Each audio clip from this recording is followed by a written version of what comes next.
Welcome to episode 3 of the Arctic Shores series, and in this episode I'm going to be revealing the mark scheme from Arctic Shores so that you know exactly what you need to do in order to succeed in Arctic Shores. Now, first of all, I'd recommend that if you haven't already, you need to watch the Arctic Shores full guide. This episode I'm doing now is going to be very detailed. It's going to be very deep analysis into the strategies, into the nuances of the different mini games. So you need to make sure that you understand these mini games properly. So your first actionable step would be to watch the Arctic Shores full guide, understand that. That will help you become a top 10% candidate. And then if you're looking to become a top 1% candidate, or you're just trying to maximize your marks, try and get every single mark you can in order to get through to the next stage, then this is the episode for you. After you do Arctic Shores, you get sent through your report, which explains how you've done. And basically what I've done is I've looked at this in depth and I've analyzed it, which has allowed me to reverse engineer the mark scheme. So that's what this episode is about. It is about revealing the Arctic Shores mark scheme so you know exactly what to do. If this video gives you any value, click the like button, and without further ado, let's get into revealing the mark scheme for Arctic Shores.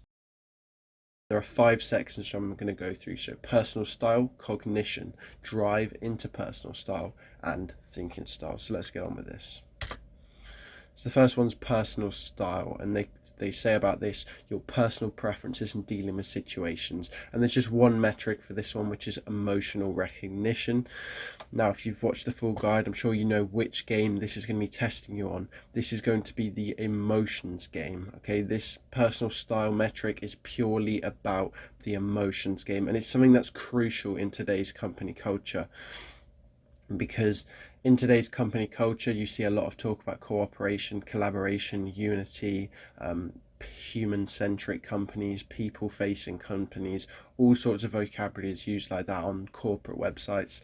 So it's really important that their employees embody those values. So for companies these days, emotional recognition is a necessity. Even though, for example, if you're an engineer and you're working on CAD, or you're a coder and you're doing some code, you don't actually need to do emotional recognition to your job.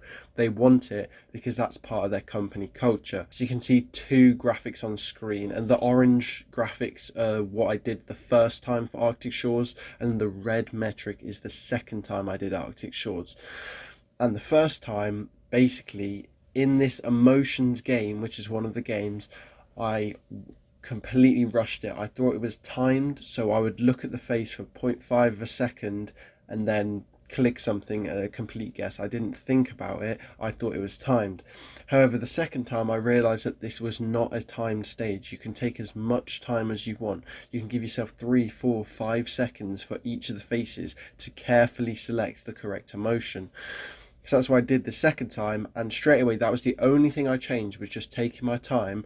I went from the worst score possible in terms of emotion recognition to the second best score, basically just from taking my time.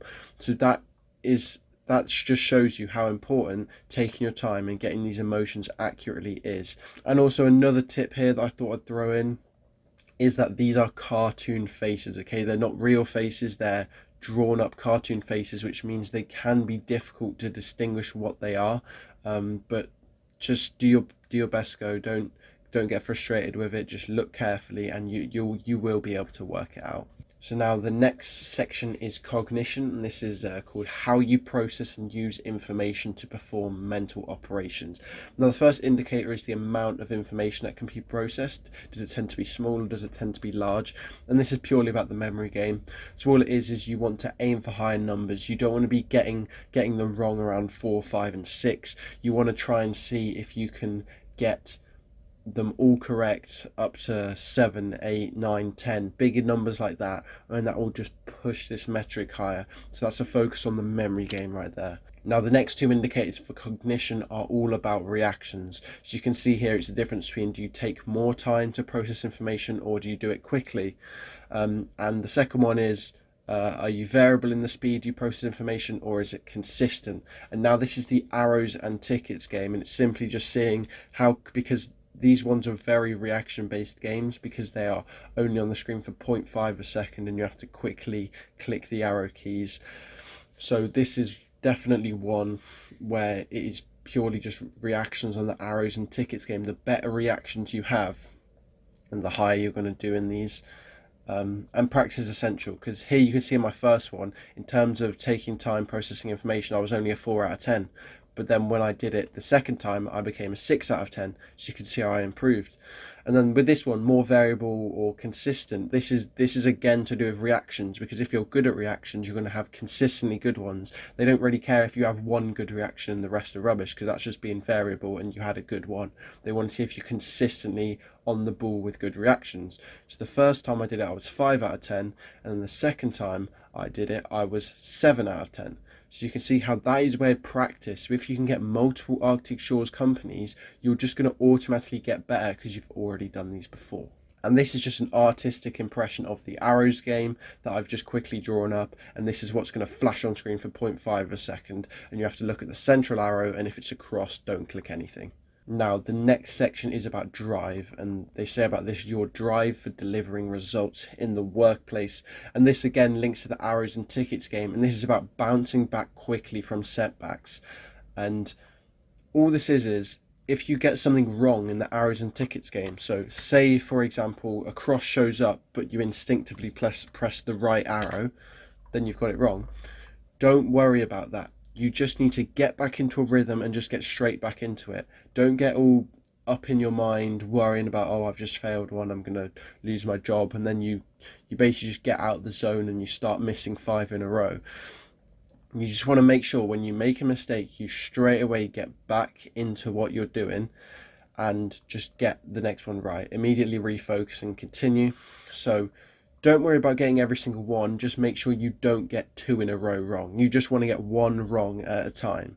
Okay? And then if you do that, you can get a high metric like this, 9 out of 10 on bouncing back from setbacks. So this one is, I sort of had to dig in deep a bit to work out what this one's trying to say. And it's thoughts and feelings versus values and goals. And I was trying to work out which one do the companies actually think is preferable. So to do this, I had to look deep into the wording to see how they describe it. So you can see here, influenced by your enduring values and goals. So that's how they're describing values and goals, enduring. And then brief thoughts, feelings, and psychological states, they're describing that as brief. So looking at that, we can see that that's what they're differentiating between here. But effectively, this end here, thoughts and feelings, is brief. That's enduring. What do those words mean? Short term versus long term. So this is more influenced by short term. This is more influenced by long term. Now, which is a company going to want? A company is going to want you to think in terms of their long-term values and business goals so that they can reach where they want to reach as a company, as a business. They will prefer that than you thinking with your potentially irrational thoughts in the moment and just random feelings that you're getting.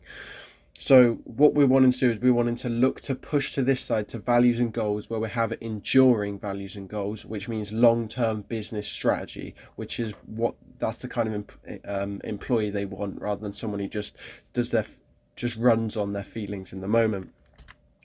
And now this has a potential link with the sales, balloon, and power generator game. And here's how it links. So with the sales game, here's how I could describe it. Your thoughts and feelings, your short-term irrational thoughts could be, I want to get as much money for myself as I can, which means going low price. Whereas in order to get the company as much money as possible, you need to both go high price. So you can sort of see this as the more times you go low price, then it's focusing more influenced by your thoughts and feelings. Yet if you go high price, then it's going to be more influenced by your values and goals, which is what you want. So again, that goes back to my strategy of sales. You need to go high price as much as possible. Now with the balloon game, in terms of your thoughts and feelings, again, you might try and want to get as much money as you can. You keep pumping the balloons to get more money, but it means you end up with no balloons. And the whole point of this is you need balloons for the office party. So it basically means it's sort of say, do a safer strategy, and that will get you more over to this end, rather than just trying to get 8 pumps off every single one and half of them don't work. It's better to go like, let's say 6 for every one, and then when one pops early, you bank a couple of 2s in the bag. and that will help push it over this way. And just don't spam it. Think of a strategy. Don't get your irrational impatience and thoughts and frustration. Get the long-term like patience, values and goals. And that's the same with the power generator game. You don't want to be influenced by the frustration and the frustration that you probably will feel, that I felt the first time I did it, because it doesn't sort of make sense. Just say with the values and goals and try and be logical and rational about it, and try and work out which power generator you want to click. So now going to the third drive metric, so how motivated you are by reward. And in general, here's my line of reasoning. I think a company is going to prefer someone who's less motivated by reward. Okay, so think about it like this. In an actual normal job, right, on the day-to-day, you're not actually going to get rewarded for doing a good job. So what do I mean like that? So obviously, in the long term, if you do a good job over a year, you might get a pay rise, right? But I'm saying in the micro, in the daily, maybe each day you have to make 40 decisions, right? In that micro level on that day, you are not going to be rewarded for doing a good decision. You could either do a mediocre decision or a good decision, and there's not going to be a differential. You're not going to be rewarded for making that better decision that improves the company more. So they want someone who's going to do that good decision anyway, even if they're not going to be rewarded. Do you see what I'm saying? So they want someone who's motivated, as you can see at the bottom here, to complete an activity for its own sake. So what that means is they want someone who, on a working day, when they are presented with a one business decision out of 50 that day, out of 250 days of a year, they're going to make the better decision for the company for its own sake. Because in comparison, if you had someone who was only motivated by reward, they're going to realize that, oh, I could put an extra bit of effort in today to do something good for the company, but I'm probably not going to be rewarded for it, so I won't bother.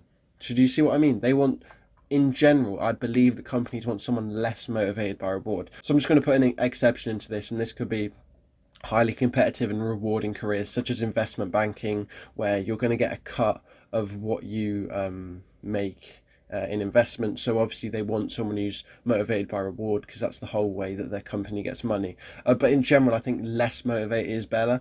And the way you can influence this is going high price as much as possible, because if you want the most reward for yourself, you go low price, but going high price just shows you're doing it for the company rather than doing it for reward. And you can see this orange time was the first time I did it, and that's where I went basically low price every time, and it was here basically. However, the second time when I started going high price as much as possible, it pushed this metric all the way down.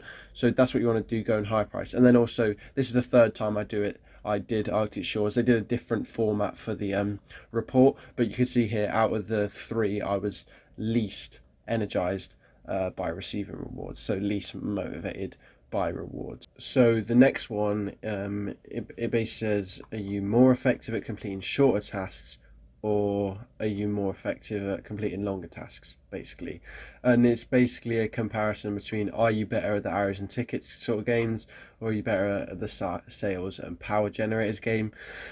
And there's no point trying to optimize this metric because it doesn't actually mean anything. So all it is, it's basically saying, were you better at short and long? It's not saying you're bad at short and long, it's just saying, are you better?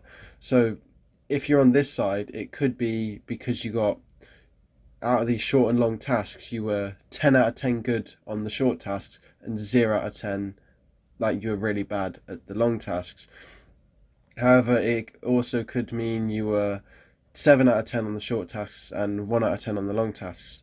It's just a ratio between each one that you were. It doesn't actually mean anything. So here, it could mean that you're 10 out of 10 on the short tasks, and then 5 out of 10 on the long tasks. So it just slightly moves it over a bit. Or it could mean that you're still bad here, 5 out of 10, but you're 2 out of 10 here. You're even worse. So you see what I'm saying? It's not. You don't need to optimize this and try and get it to one side, because all it is a ratio of how good you were. It doesn't actually tell you what the thing is.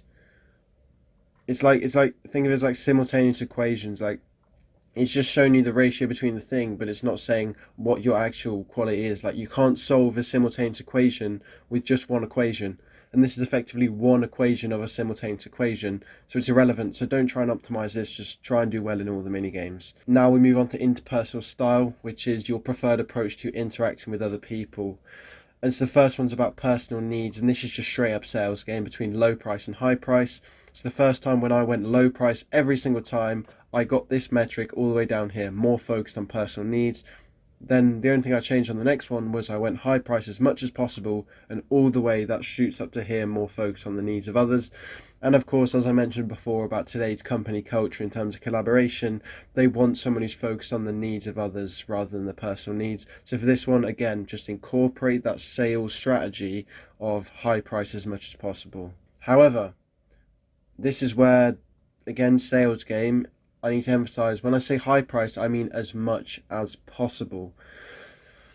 So in the sales game, the other team learns from your decisions. So they could keep doing low price, and if you keep going high price, they're winning. So they might learn from that and just keep doing it. You need to try and get to a position where you're both doing high price. So if they keep doing low price, you need to switch up your own strategy from going high price and hit the occasional low price, which might push them back to high price. Okay, so this is basically, if you prefer your own style, that's just doing high price every time no matter what, and that's not going to look good. Whereas it's going to look better if you can adjust your behavior to context. So do high price a couple of times, but if they're just doing low, then change your strategy, adjust your behavior to the context, and do the occasional low. Okay, so that's something to think about. High price as much as possible, but the occasional low price.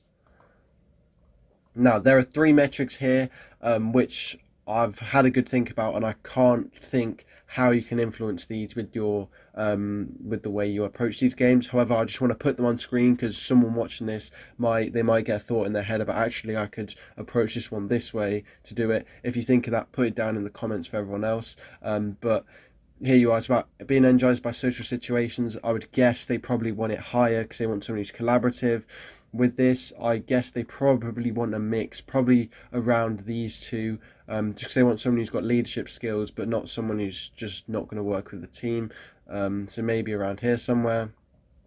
And then here again, I think probably around the middle, because they don't want someone who can't work in a team, but they do want someone who's willing to create conflict, to get those aims, get those business goals, and come up with those new ideas. So those are just three metrics for you there. Now we move on to thinking style, so how you tend to approach and appraise problems and make decisions. So the first one's about unpredictability and if you're comfortable with it. And here's the thing, unpredictability is in most games. So the arrows game, it's unpredictable when the cross is going to come up. The tickets game, it's unpredictable to see which window the thing's going to come up, whether you do even and odd or round or non-rounded. In memory, it's unpredictable because sometimes a cross is going to come up. In the sales game, it's unpredictable because you don't know what the other team is going to do, so you might have to adjust your strategy there.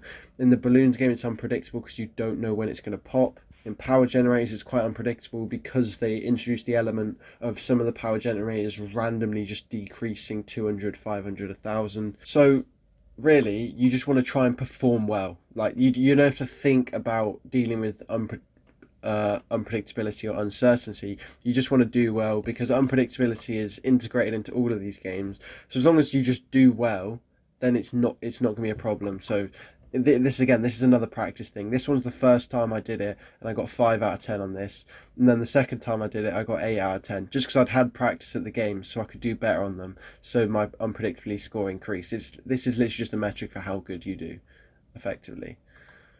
Now the next one is think outside the box. So do you use tried and tested methods or new and experimental? Do you think precisely or outside the box? And again, I think the culture these days is about thinking outside the box, creativity, coming up with innovative solutions. So you want to try and get this as close to new and experimental and outside the box as you can. And this is where I just want to give you an unconfirmed strategy for the balloons game. So I saw on a promotional video of Arctic Shores, they showed a video of the balloons game for about 3 seconds, and I saw 2 different balloon types. So I saw a normal balloon and then a long and thin balloon. So this is an unconfirmed strategy that could be correct, but this is why I didn't put this in the full guide, because it's unconfirmed. I don't know if it's true. So I didn't want to put it in there if it wasn't, but I'm happy to just give you this here for you to use your own risk and test if it is true, but I'm not sure. And that is that with the balloons game, the balloon pops, and I assumed it was randomly. However, after seeing this promotional video where I saw the two balloons of different sizes, my unconfirmed strategy is that the different types of balloon sizes might pop differently. So for example, a long and thin balloon, that might pop really late, so you can get 10 clicks into that before it usually pops. However, maybe a short and rounded balloon, that one pops straight away. So you can have a try at that if you want, and basically see if the different shapes of balloon affects the likelihood of it popping, because then that's you thinking outside the box and analysing the patterns and working out how it affects other things. So if you want to try that, then you can try that, rather than just doing the same thing for every single one and assuming it's the same. You're finding new ways to do it by like looking at patterns and seeing if you can spot them. So there's the unconfirmed strategy for the balloons game. Again, I've got another 3 here which I've had to think about, and I haven't thought of an idea of how to apply them. Being realistic or optimistic, familiarity or variety, short term or long term. Yeah, can't really think of an application to these, but I've put them here so you can have a look at them. Maybe you can think of something. If you do, put it down in the comments and that'll help everyone. But moving on to the next one. So the next 3 are about thinking style. So these 3 are all about patience and strategy. That is the focus here. You want to incorporate patience and strategy, and let me just explain why that is. So these ones are about, do you deliberate carefully on decisions that involve risk? Do you make decisions on rational thought process? Are you more deliberative? So those are 3 really good metrics. Compare those 3 metrics to these. Do you trust your instincts on risk? Do you make decisions on intuition? Are you impulsive, right? You can clearly see that these 3 here, I don't know why they've laid it out like this, that they've got that on the wrong side, but just imagine that one, and that one. That's the sides you want to be aiming for. And this is to do with the sales, balloons, power generators, and you could argue safe games. So with the sales game, if you go in with that strategy, go in with our strategy of high price as much as possible, but when they keep going low price, push to low price to push them back to high price, that is going to show that you are deliberating carefully and you've got a strategy, rather than just randomly spamming high and low and just switching between each one and doing random stuff. This is going to show that you're thinking carefully and you've got a strategy. In terms of balloon games, rather than just spamming the spacebar as much as possible, again, having a strategy helps this. So having that strategy of, let's tap it 6 times each time because that seems like a good number, or maybe 5, get into a rhythm of it, and then when one pops early we bank in 2 or something like that. That strategy will help you show you're more deliberative and you're using your rational thought processes. With the power generators game, don't get frustrated and just spam random ones hoping you're going to get up to 6,000, because you won't. You will end up going down to 0 like I did the first time. Just use your patience and do that strategy of the first couple of times. Click each one and get a feel for which, maybe this one you did 5 times and it didn't go down a single time. That seems like a good one. Or do one where you clicked it twice and it went down twice. So avoid that one. It's just patience and strategy. And again, with safe games, you can argue patience on this one, rather, because when it starts spinning around, you can click it the first time it goes around, or you can wait a couple of times for it to go around, get a feel for it, and then click it the 4th time. So if you really want to maximize your patience, then don't just rush through the safe game as quickly as possible. Just spend 10 seconds on each level, for example. It's going to take longer, but it will help you with your patience and strategy.